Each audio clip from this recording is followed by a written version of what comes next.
Hello வணக்கம். வாங்க இன்றைக்கி எங்கள் வீட்டில் ஈவினிங் ஸ்நாக்ஸ் வீட்டில் இருக்கிற பொருட்கள் வச்சு ஈவினிங் ஸ்நாக்ஸு எப்படி செய்யலான்னு பார்க்கலாம். ஒரு கப் பொட்டுக்கடலை, ஒரு கப்பு கடலக்கொட்டை, ஒரு கப் தேங்காய், ஒரு கப்பு வெல்லம், ஒரு கப்பு கோதுமை ரவை. பொட்டுக்கடலை போட்டுக்கலாம்.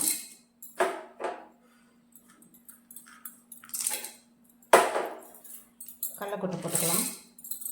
2 ஏலக்காய் போட்டு நம்ம பவுடர் பண்ணிக்கலாம். இந்த மாதிரி கொரகொரப்பாக நம்ம அரைச்சிக்கலாம். அரைச்சாச்சு.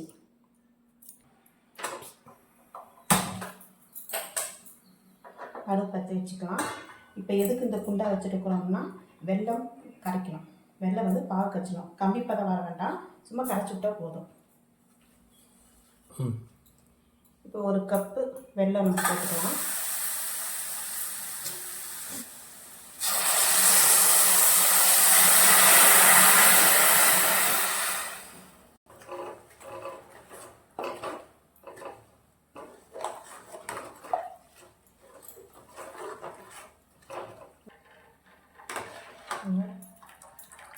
கரைஞ்சிடுச்சு, வெல்லம்லாம் கரைஞ்சிடுச்சு.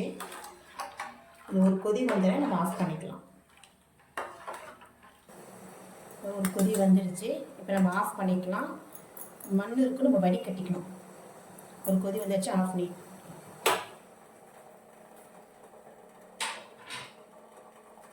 கைப்பிடிங்க. பேன் வச்சுக்கலாம்.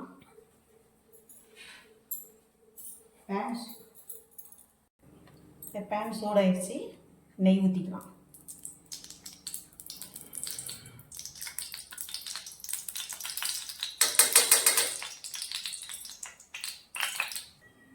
அரை கப்பு கோதுமை ரவை. நீங்கள் வெள்ளை ரவையும் போட்டுக்கலாம், கோதுமை ரவையும் போட்டுக்கலாம். இது நல்லா வறுப்படணும்.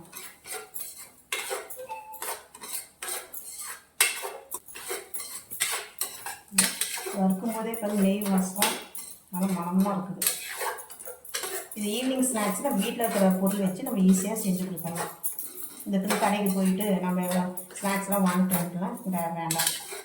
வீட்டில் கொஞ்சம் பொட்டுக்கடலை, ஒரு கப்பு பொட்டுக்கடலை, ஒரு கப்பு வேர்க்கடலை, இந்த மாதிரி ஐட்டம் இருந்தாலே போதும். வீட்டிலே சிம்பிளாக செஞ்சு முடிச்சிடலாம். ஆயில் யூஸ் பண்ண வேண்டாம். ஆயில் இல்லாமல் சிம்பிளான ஸ்நாக்ஸ் நல்லா ஹெல்த்தியாக இருக்கும். இதில் தேவைப்பட்டால் நீங்கள் முந்திரி, திராட்சை அந்த மாதிரி நீங்கள் சேர்த்து பண்ணிக்கலாம். இன்னும் கொஞ்சம் நல்லா ஹெல்த்தியாக இருக்கும், ரிச்சாகவும் இருக்கும். இப்போ இது நல்லா வறுபட்டுருச்சு. இப்போ அதே கப்பில் நம்ம தேங்காய், திருவிழா தேங்காவை போட்டுக்கலாம். இது நல்லா வறுத்துக்கலாம். தேங்காய், நெய், அந்த ரவை வறுக்கும் போதே பாருங்கள் என்ன ஸ்மெல்லாக இருக்குது. நல்லா இருக்குது, ஸ்மெல் நல்லா இருக்குது. இது நம்ம வெள்ளைப்பாகு ஊற்றி உருண்டை பிடிக்கும்போது இன்னும் நல்லாயிருக்கும், இன்னும் மனமாக இருக்கும். நல்லா விரும்பி சாப்பிடுவாங்க. இப்போ இதில் நம்ம பவுடர் பண்ணோம் இல்லைங்களா, இது அதிலே கொட்டிக்கலாம். இது நல்லா கலந்துக்கலாம்.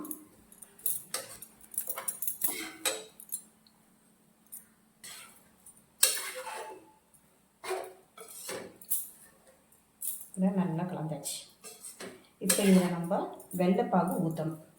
வெள்ளைப்பாகுனா கம்பி பதம் இல்லை, சும்மா நம்ம அந்த வெல்லம் கரையிற அளவு இருந்தால் போதும்.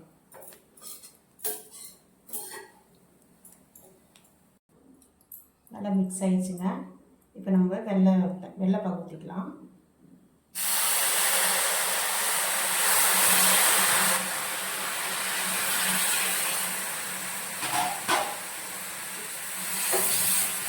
ஸ்லிம்மில் வச்சு இது அடுப்பு நம்ம எவ்வளோ ஸ்லிம்மில் இருக்கணுமோ அவ்வளோ ஸ்லிம்மில் வச்சுட்டு அப்படியே கிளறிட்டே இருங்க. அடி பிடிக்காமல் வரணும், கிளறிட்டே இருங்க. நெய் பத்தலைன்னா கூட நீங்கள் நெய் ஊற்றிக்கோங்க. அப்படியே கிளறிட்டே வந்தோம்னா நம்மளுக்கு அல்வா பதம் வரும். அது வரைக்கும் நம்ம அப்படியே கிண்டிகிட்டே இருக்கணும்.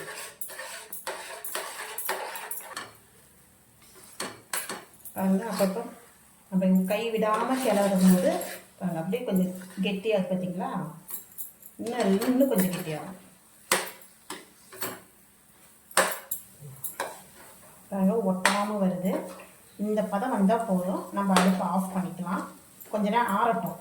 கை பொறுக்கிற சூடு இருந்தால் நம்ம கையில் நெய் தொலைவிட்டு கை பொறுக்கிற சூடில் நம்ம உருண்டை பிடிச்சிக்கலாம், இல்லை நம்ம தட்டி கூட வச்சுக்கலாம். நம்மளுக்கு அதை எப்படி வேணுமாலும் வச்சுக்கலாம். சரிங்களா? இப்போ அடுப்பு ஆஃப் பண்ணிக்கலாம். இப்போ பாருங்கள், கை பொறுக்க சூடு வந்தாட்டி நம்ம இந்த மாதிரி தட்டி வச்சுருக்குறோம். இட்லி பானையில் கொஞ்சமாக நெய் விட்டு ஒரு 5 நிமிஷம் நம்ம பாயில் பண்ணி எடுத்துக்கலாம். ரவை வந்து நம்மளுக்கு அப்படிதான், என்ன தான் நம்ம வறுத்தாலும் இந்த மாதிரி வேக சேர்த்தாப்ப நம்மளுக்கு நல்லாயிருக்கும்.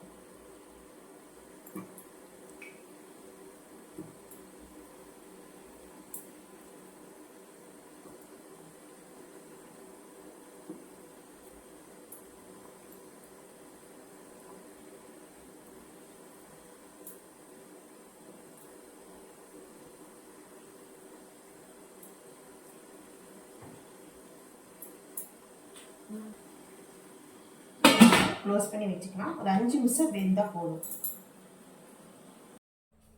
இட்லி பாத்திரத்தில் ஆவியில் வேக வச்சுட்டோம். இப்போ நல்லா வெந்து இவ்வளோ சாஃப்டாக இருக்குது பாருங்கள். இங்கே இந்த மாதிரி ஈவினிங் ஸ்நாக்ஸ் நம்ம செஞ்சு கொடுக்கலாம் பிள்ளைங்களுக்கு. நல்லா ஹெல்த்தியாகவும் டேஸ்டியாகவும் இருக்கும். நீங்களும் வீட்டில் இந்த மாதிரி ட்ரை பண்ணி பாருங்கள். எப்படி இருக்குதுன்னு கமெண்ட்டில் சொல்லுங்கள். தேங்க்யூ. நீ அடுத்த வீடியோவில் நம்ம பார்க்கலாம். தேங்க்யூ.